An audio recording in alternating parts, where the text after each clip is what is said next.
মানিকগঞ্জ জেলার ঘিওর উপজেলার খিরাই-পাচুরিয়া গ্রামে বুধবার ১৬ জুলাই বিএনপির প্রয়াত মহাসচিব খন্দকার দেলোয়ার হোসেনের মেজ ছেলে, বিএনপির নির্বাহী কমিটির সদস্য ও মানিকগঞ্জ জেলা বিএনপির সাবেক ১ নম্বর সহ-সভাপতি মরহুম খন্দকার আব্দুল হামিদ ডাবলুর প্রথম মৃত্যুবার্ষিকী উপলক্ষে দোয়া ও মিলাদ মাহফিল অনুষ্ঠিত হয়।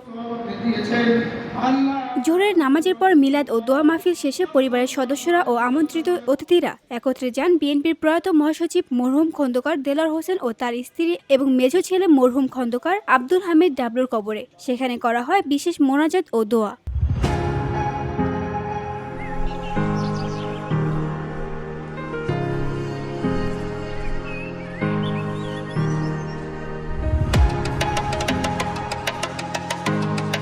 মৃত্যুবার্ষিকীর এই আয়োজনে উপস্থিত ছিলেন মরহুম খন্দকার আব্দুল হামিদ ডাবলুর পরিবার সহ মানিকগঞ্জ জেলা ও উপজেলার বিভিন্ন পর্যায়ের বিএনপির অঙ্গ ও সহযোগী সংগঠনের নেতৃবৃন্দ।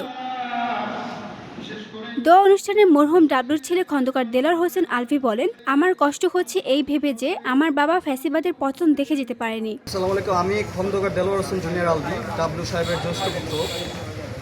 আমার বাবা গত বছর মারা গিয়েছে, ঠিক সেই দিনটি যেই দিন আবু সাহেব মারা গিয়েছে।